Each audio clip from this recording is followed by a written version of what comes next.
N'hésite pas à t'abonner et à partager la vidéo et commenter. Et si tu kiffes la vidéo, que tu l'aimes ou que tu l'aimes bien, ou que tu la supportes, appuie sur le petit pouce bleu. Ouais, t'as vu, c'est super bien fait. Allez, bisous. On est le 29 mai 2025. Mon tirage portera sur Mark Carney. Mark Carney est le Premier ministre qui a remplacé du coup Justin Trudeau au Canada. Je veux savoir quelle est sa personnalité actuelle, comment il pense, ce qu'il a en son pouvoir, et ensuite je vais tirer sur ses projets, ses buts vis-à-vis du Canada, ou notamment d'autres pays, mais surtout le Canada et vis-à-vis des citoyens. Quels sont ses objectifs? Quel est son but à atteindre?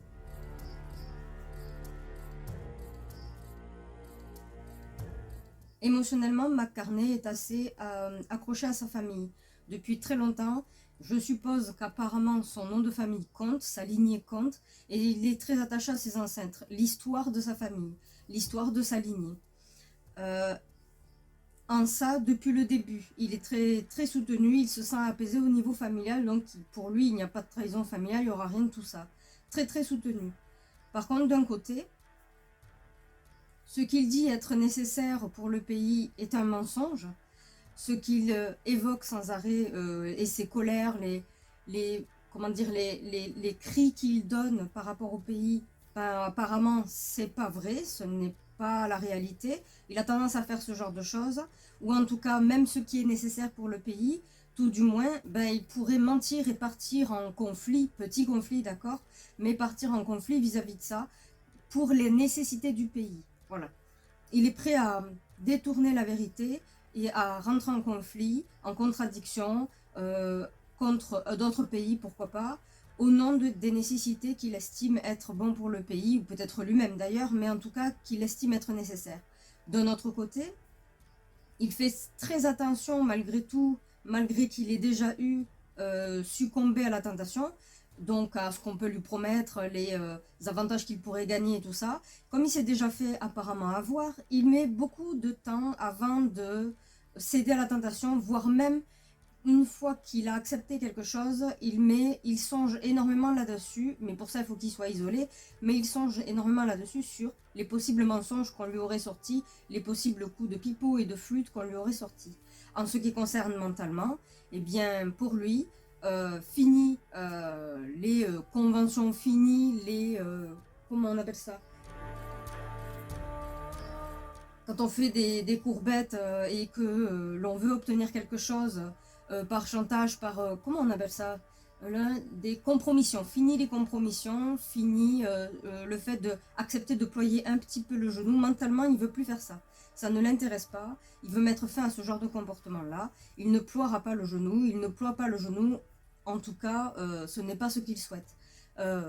Donc, bon, ben, tout ce qui est à base de beaux discours et compagnie, et les promesses qui vont derrière, il n'y accorde plus du tout la même importance.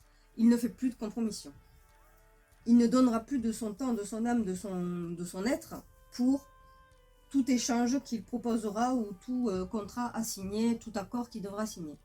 Par contre, ce qui peut le faire réagir, justement, c'est en rapport avec possiblement des erreurs de tentation, donc qu'il a eu fait par le passé, d'où le fait de toujours être en train de se poser la question, est-ce que je me suis pas fait arnaquer, d'erreurs du passé qu'il aurait eu fait, et qui effectivement sont toujours dans les dossiers et qu'on lui ressorte. Et je suppose que comme on souligne la carte de l'homme, je présume que ces tentations-là ont été un peu, je m'avance peut-être, mais de l'ordre de l'infidélité, ce qui n'y a pas porté bonheur dans le passé, parce qu'on l'aurait tenté volontairement pour qu'il cède à ce penchant.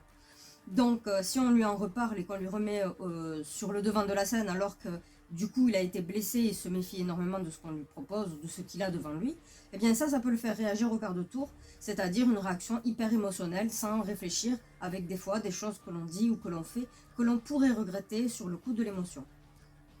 Voilà, donc ça c'est ce que j'en conclus, mais sinon oui, il semblerait que pour lui ce qui est nécessaire ce qui est absolument nécessaire. Je ne sais pas si c'est pour le pays ou pour lui-même en tout cas, mais pour lui c'est obligatoirement, il faut passer par les mensonges, détourner et omettre des informations, et surtout rentrer avec un espèce de buzz, rentrer un peu en conflit pour faire le buzz là-dessus. Il estime que ça c'est nécessaire, qu'il faut agir comme ça. Toutefois, dans un monde de requins, je dirais que c'est possiblement obligatoire, oui, effectivement. Mais encore faut-il que ce soit bien fait et pour la bonne cause. Voilà, là c'est sa personnalité. Maintenant, je vais tirer sur quel est son but et son projet.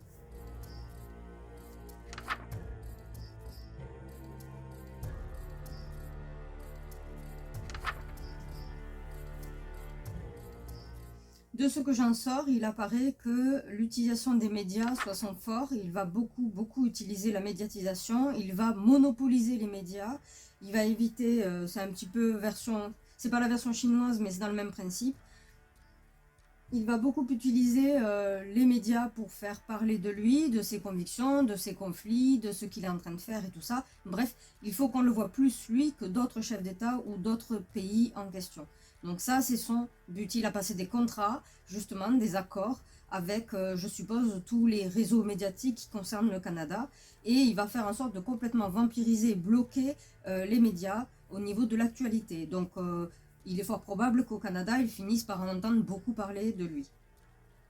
Il sait très bien ce qu'il fait parce qu'il sait quelles sont les conséquences possibles, il sait les avantages et les inconvénients de faire ça, mais en gros, c'est dans ce principe-là qu'il se serait lancé. Une fois fait, il s'avérerait que effectivement, il va se faire passer pour une victime administrative, une victime du gouvernement, une victime des accords commerciaux, certainement avec d'autres pays étrangers, mais il va se faire passer pour une victime pour pouvoir réévaluer les nouveaux accords. Donc, faire valoir une nouvelle vision du Canada.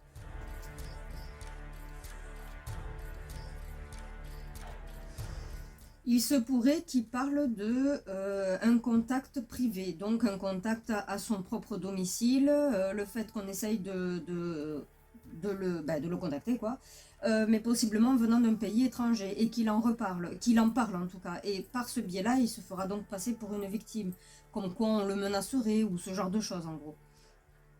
Et que c'est pour cette raison qu'il risquerait évidemment de s'isoler.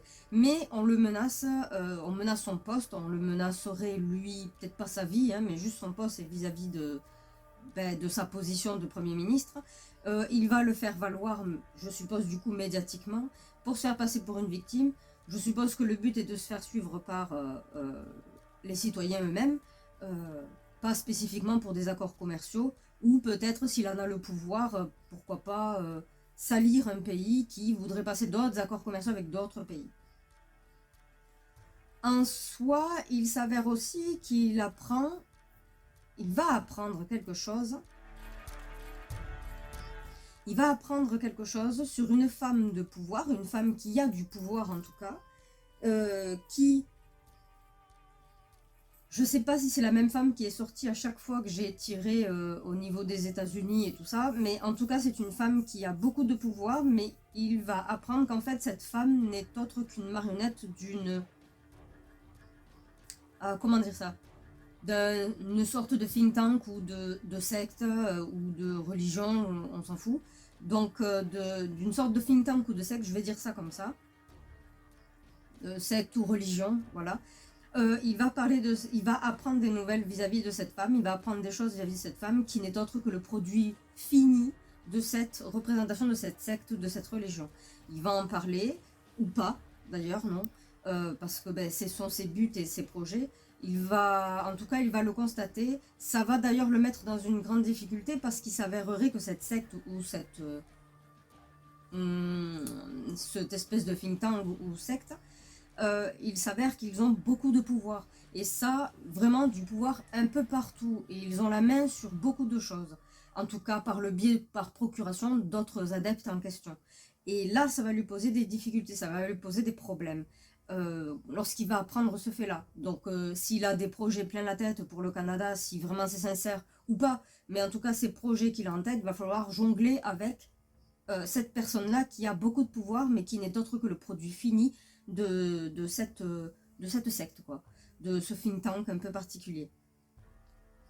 Ensuite, il partira possiblement en conflit, mais en conflit bien comme il faut. Alors, je ne parle pas de guerre ou quoi que ce soit, hein, mais en conflit. En conflit ouvert avec, je suppose, un autre pays. Mais en soi, il va partir en conflit.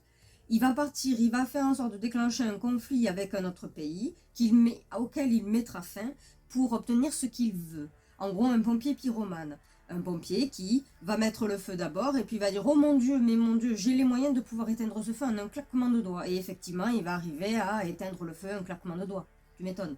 À partir du moment où c'est celui qui l'a mis le feu, bon, tu contrôles la chose. Et a priori, ça va lui apporter une espèce de grosse notoriété médiatique et citoyenne.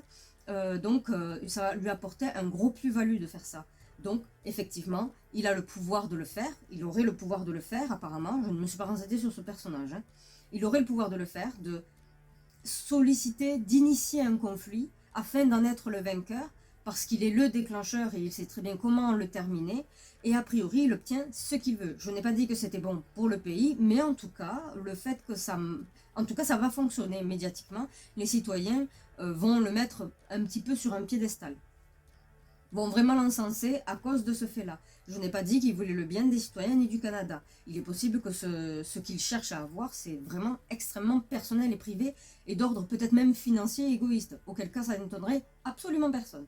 Mais en tout cas, cet acte-là, qu'il ferait, donc dans les mois à venir, je vais dire à peu près fin d'année, par là, avant la fin d'année, donc au total, à peu près, il s'avère qu'effectivement, il va déclencher un petit truc, il va déclencher un conflit tout seul, il va peut-être même le simuler, ce conflit, médiatiquement, puisqu'il monopolise médiatiquement, donc pourquoi pas, pour que les citoyens entendent ça, et il va se sortir en tant que sauveur de cette situation, il va soi-disant sortir la clé magique de j'ai réglé le problème, vous voyez, je suis extrêmement efficace. Et il aura tout ce qu'il veut, et effectivement, la renommée va pleuvoir sur lui.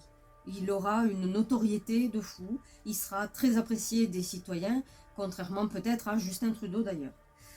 Donc, bon, ce délire-là me fait un peu penser à bon flic et mauvais flic, au final c'est la même chose. Hein. Il y a eu d'abord pour le cas un mauvais flic, qui est là, qui agresse les gens, qui est méchant et compagnie, mais qui va au même but. Et au final, quand on le change qu'on met un bon flic, c'est toujours pour le même but, mais au moins il sourit et il est sympa. Hein. Voilà, mais c'est le même but. Hein. Donc voilà. Et ici, je pense qu'il y a une histoire de production. Je pense qu'il y a une histoire de production, un truc dont il est au courant, qu'il n'est pas censé savoir, mais il y a un truc qui tourne au niveau du gouvernement intérieur, un petit truc qui tourne à l'intérieur, qui est très stratégique, et ça a un rapport avec possiblement soit une production au-delà des eaux, pourquoi pas au niveau de la France et de l'Europe, parce que les États-Unis sont juste en face, c'est pas la peine de chercher les productions des eaux. Ou pourquoi pas l'Amérique du Sud, mais là encore une fois, il y a les États-Unis, on peut traverser. Donc je vois au-delà des eaux, ça peut être le pays, ça peut être eurasien complètement, Europe et Asie. Je ne sais pas, mais a priori il y a quelque chose qu'il sait, il sait très bien que c'est un jeu stratégique, il est au courant de ce fait-là, il apprend à jouer avec ça, une production à faire valoir, sauf que pour le moment cette production est bloquée. Il s'avère que cette production est un peu comme ce contrat d'accord commercial est un peu comme une espèce de promesse de rentabilité, sauf que pour le moment c'est bloqué, mais le fait de le bloquer ne fait que monter, comment dire ça, son plus-value au niveau boursier. Je ne sais pas comment dire.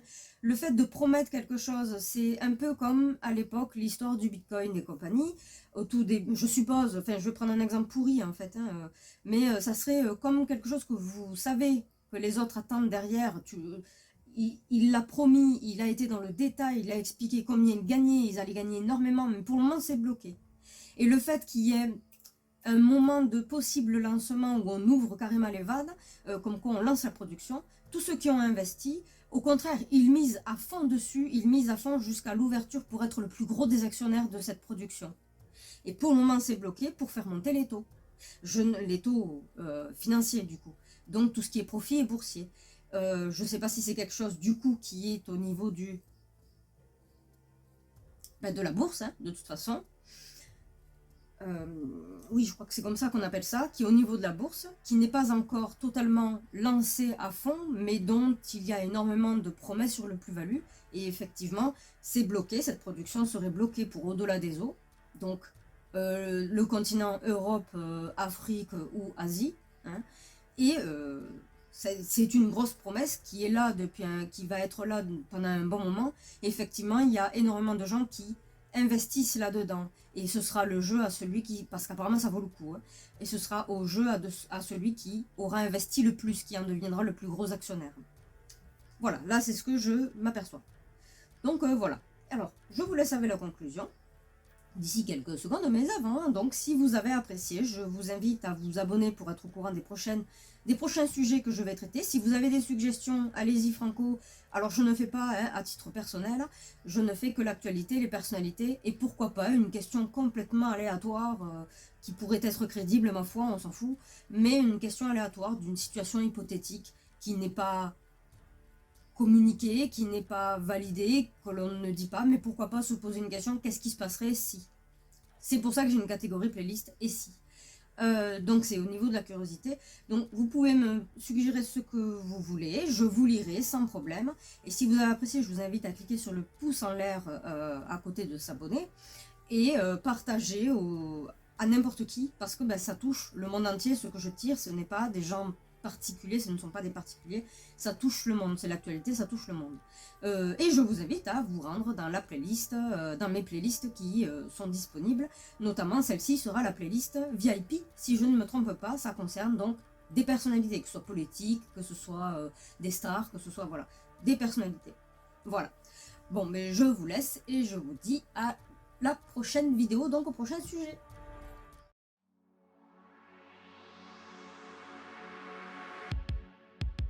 Ma lecture sur la personnalité actuelle de Mark Carney.